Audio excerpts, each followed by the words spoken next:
अस्सलाम वालेकुम बच्चों।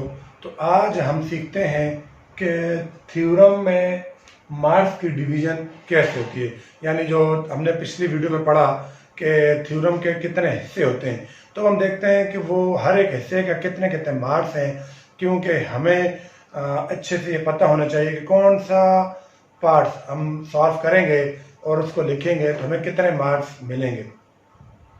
और इसके अलावा ये भी सीखेंगे कि थ्योरम का सबसे लाजमी हिस्सा कौन सा होता है कि उसको हल किए बगैर, उसको लिखे बगैर हमें थ्योरम का कोई मार्क्स भी नहीं मिलेगा। तो आज की वीडियो बहुत ही इंपॉर्टेंट है, तो आप इसको लाजमी आखिर तक देखें। अगर आपको मेरी वीडियो अच्छी लग रही है और आपके कॉन्सेप्ट क्लियर हो रहे हैं तो मेरे चैनल को ज़रूर सब्सक्राइब करें और वीडियो को एंड तक देखें और लाइक करें। शुक्रिया। तो देखते हैं कि marks of division in theorem, मसले में नंबरों की तफसील।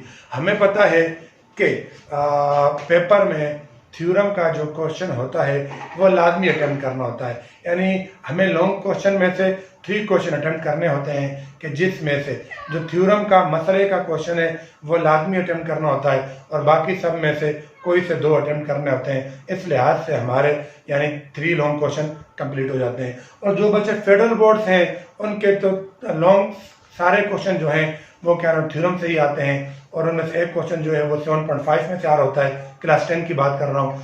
तो फेडरल बोर्ड के बच्चों के लिए थ्योरम को अच्छे से समझना और तैयार करना बहुत ही इम्पोर्टेंट है, क्योंकि उनके बगैर तो उनका पेपर पास होना ही मुश्किल है। बाकी जो बोर्ड है जैसे Pindi board, Sargodha board, Lahore board, उनके लिए भी थ्योरम का क्वेश्चन अटेम्प्ट करना लाजमी होता है। तो देखते हैं बेटा कि टोटल थ्योरम के जो मार्क्स होते हैं ना वो 9 होते हैं। ठीक हो गया, यानी टोटल मार्क्स 9 होते हैं। तब देखते हैं कि इन 9 को ये जो हमारे पास टोटल 6 पार्ट्स हैं उनमें उनको कैसे डिवाइड किया गया है। तो पहला दावा स्टेटमेंट यानी दावे आम, ये हमें क्वेश्चन में गिवन होता है। यानी ये एग्जामिनर हमें देता है जी वो स्टेटमेंट होती है कि जिससे हमें गिवन और प्रूफ मिलता है। यानी हमें पता चलता है कि हमने क्या करना है और कौन सा थ्योरम हमने करना है। तो इस स्टेटमेंट के कोई मार्क्स नहीं होते क्योंकि ये तो हमें गिवन होती है। ठीक हो गया बेटा। इसके बाद अगला स्टेप होता है, अगला पार्ट होता है गिवन। ये गिवन जो है ये हमें स्टेटमेंट से ही मिलता है। ये हमें स्टेटमेंट जो दी होती है उसी के अंदर हमें गिवन मिला होता है और हमने उस स्टेटमेंट में से गिवन को निकाल कर अलहदा से हेडिंग देकर उसको लिखना होता है। इसका 1 नंबर होता है, यानी 1 मार्क्स इस गिवन का होता है। ठीक है बेटा।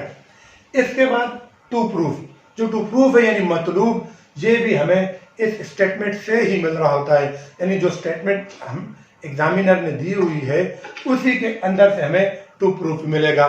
तो हम उस स्टेटमेंट में से वो जो मतलूब है हमारा उसको निकाल कर अलहदा से हेडिंग देकर लिख लें तो इसका हमें मिलेगा 1 मार्क्स। ठीक हो गया बेटा। इसके बाद जो है चौथा स्टेप यानी फिगर, शक्ल। किसी भी थ्योरम में सबसे लाजमी जो हिस्सा होता है वो फिगर होती है।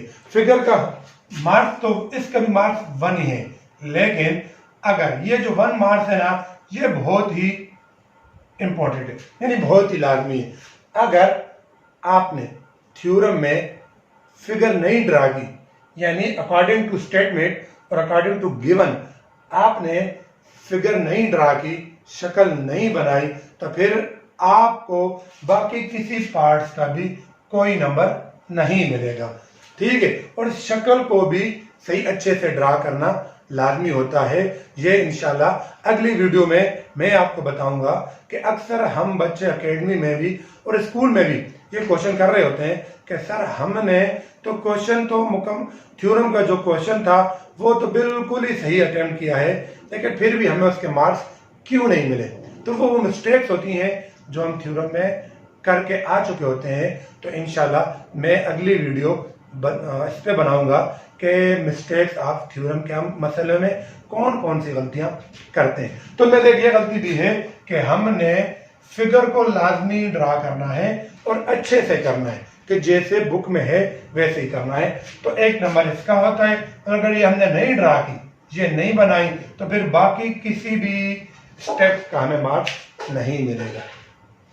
इसके बाद है कंस्ट्रक्शन। कंस्ट्रक्शन यानी अमल। अमल क्या होता है? अमल ये होता है कि अकॉर्डिंग टू गिवन, हमने जो शक्ल ड्रा की, अब उसमें हमें जो मतलूब है उसके लिए हम एडिशनल जो ड्रा करेंगे, कोई लाइन, कोई एंगल, जो भी हम ड्रा करेंगे वो हमारा क्या होता है? कंस्ट्रक्शन होता है। यानी फिगर जो अकॉर्डिंग टू गिवन हम ड्रा कर चुके हैं, उसमें मजीद कोई एडिशन करना टू प्रूफ के लिए, वो हमारा क्या कहलाता है? अमल कहलाता है। तो इस अमल का भी 1 मार्क्स होता है। तो कितने मार्क्स हो गए? 1 2 3 4 हमारे कंप्लीट हो गए। अब अगर कोई बच्चा यहां तक ये देखे, ये गिवन भी इसी के अंदर है, ये टू प्रूफ भी इसी के अंदर है, तो अगर आप यहां तक भी कराएं तो आपको 2 मार्क्स तो मिल सकते हैं। और पेपर में 0.5 मार्क्स भी लेना, 0.25 मार्क्स लेना भी बहुत ही इंपॉर्टेंट होता है, लाजमी होता है। बाज़ दफ़ा बंदा उसकी वजह से भी पेपर फेल कर बैठता है। अब आगे प्रूफ। अब इस प्रूफ के 2 हिस्से होते हैं। एक को हम बोलते हैं स्टेटमेंट और दूसरा हमारा होता है रीजन। यानी हम इस लाइन ड्रा करके एक साइड पर हम लिख रहे होते हैं स्टेटमेंट, दूसरी साइड पर लिख रहे होते हैं रीजन, यानी बयानात और दलाइल। अब इस बयानात के होते हैं 3 मार्क्स और इस रीजन के होते हैं 2 मार्क्स। यानी जो हमारी स्टेटमेंट है उसके होंगे 3 मार्क्स और जो हमारी रीजन है उनके होंगे 2 मार्क्स। तो टोटल 3 + 2 5 6 7 8 9, ये हमारे मार्क्स की डिवीजन हो गई थ्योरम के लिए।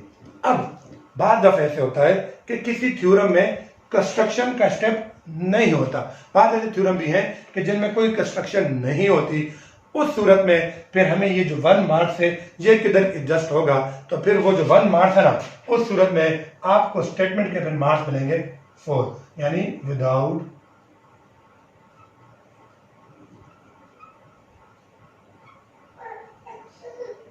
कंस्ट्रक्शन। यानी जब कंस्ट्रक्शन नहीं हुआ तो फिर स्टेटमेंट के हो जाएंगे 4 मार्क्स। यानी अब आपकी कंस्ट्रक्शन नहीं है तो 1 2 3 3 4 7 7 और 2 9। तो इस तरीके से हमारा क्या नाम है, थ्योरम के मार्क्स को डिवाइड किया जाता है। और इसमें सबसे जो इम्पोर्टेंट है वो फिगर है कि अगर फिगर ही ड्रा नहीं की, और अगर ड्रा तो की है लेकिन अच्छे से नहीं ड्रा की, तो फिर आपको, अगर आपने प्रूफ में स्टेटमेंट रीजन बिल्कुल ठीक लिखी है, आपने गिवन ठीक लिखा है, आपने टू प्रूफ ठीक लिखा है, आपने कंस्ट्रक्शन बिल्कुल ठीक की है, तो बेटा आपको कोई मार्क्स नहीं मिलेगा। क्योंकि वैसे तो फिगर का 1 मार्क्स है, लेकिन ये 1 मार्क्स लेना पूरे थ्योरम के लिए इंपॉर्टेंट है। उम्मीद है आपको आज की वीडियो अच्छे से समझ आ गई होगी और आज का जो टॉपिक था वो भी आपको क्लियर हो चुका होगा। अल्लाह हाफिज़। मिलते हैं इंशाल्लाह नेक्स्ट वीडियो में, कि जिसमें मैं बताऊंगा कि हम थ्योरम में कौन कौन सी मिस्टेक्स करते हैं, कौन सी ऐसी गलतियाँ होती हैं कि जिसकी वजह से हम मसले के पूरे नंबर नहीं ले सकते। अल्लाह हाफिज़।